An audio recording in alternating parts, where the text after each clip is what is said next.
నమస్తే అండి అందరికీ. నేను ఒక విషయం చెప్తామనుకుంటున్నాను.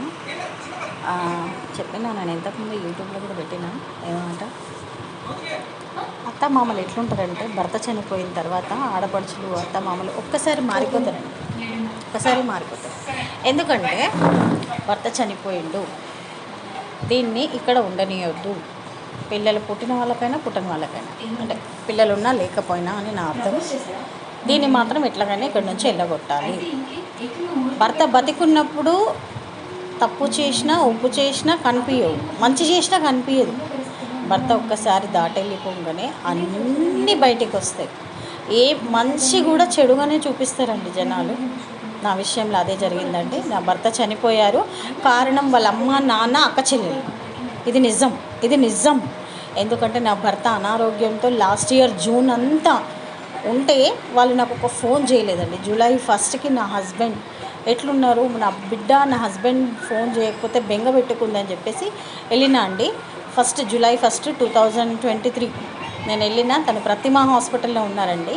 ఫస్ట్ డే జూలై 1 సాటర్డే వచ్చింది. ఆ రోజు సండే యథావిధిగా నేను ఒకటే రోజు విజిట్కి అని చెప్పేసి వెళ్ళిన. యథావిధిగా నేను సండే రెడీ అవుతున్నా వచ్చేయడానికి రిటర్న్ హైదరాబాద్కి. నేను ఇక్కడ అప్పుడు జాబ్ చేస్తుండే. అప్పుడు కాదండి, బిఫోర్ నా మ్యారేజ్ కూడా జాబ్ చేసిన, ఆఫ్టర్ నా మ్యారేజ్ కూడా నేను జాబ్ చేసిన. అండ్ తను ఒక్క రోజు కూడా 10 years లైఫ్లో 2014లో మా మ్యారేజ్ అయింది. 2014 మార్చ్ 26 మా మ్యారేజ్ అయింది. ఒక్కరోజు కూడా తన సంపాదన నాకు తెలియదండి. అంతా వాళ్ళ తల్లిదండ్రులే తిన్నారు, వాళ్ళ అక్క చెల్లెలు వాళ్ళ తల్లిదండ్రులు తిన్నారు. ఒక్క ఇల్లు ఉందండి, అన్నీ కొంచెం చిన్న చిన్న బిట్స్ ప్రాపర్టీ ఉండేయండి. అంతా అమ్మేసి అక్క చెల్లెలకి ఇచ్చేసిండు, అంతా ఇచ్చేసిండు. ఇప్పుడు ఏంటంటే ఉన్న ఇల్లు మనకి అని చెప్పాడండి తన బ్రతికి ఉన్నప్పుడు. ఇప్పుడు ఏమైందంటే ఇల్లు వాటాలుగా వేసుకున్నారు. మరి నేను వితంతువుని, నాకు ఒక బిడ్డ ఉంది. మరి చూడండి ఇది ఎంతవరకు కరెక్టో. ఇలా చేశారండి. అక్కడ ఇప్పుడు మా అత్తయ్య గారు కూడా కాదండి, ఫస్ట్ మా అత్తయ్య గారి అక్క కోడలు ఆవిడకి ఏమవసరం అండి, నీకు ఏముంది, ఏం లేదు, నువ్వు వెళ్ళిపోవచ్చు, నువ్వు ఉన్నా ఎవడు అడగడు, నువ్వు వెళ్ళిపోయినా ఎవడు అడగడు అని ఈ మాట అన్నదండి. ఇండైరెక్ట్గా వాళ్ళ మైండ్లో ఉందండి ఇది. తను అన్నదని కాదు, వాళ్ళ మైండ్లో నేను వెళ్ళిపోవాలి అనేసి వాళ్ళ మైండ్లో ఉంది.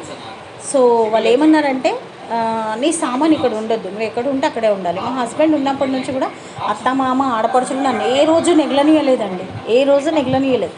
అయినా కానీ నేను పొలం పనులు చేసుకుంటూ ఉంటే కూడా అప్పుడు కూడా నెగలనీయలేదండి.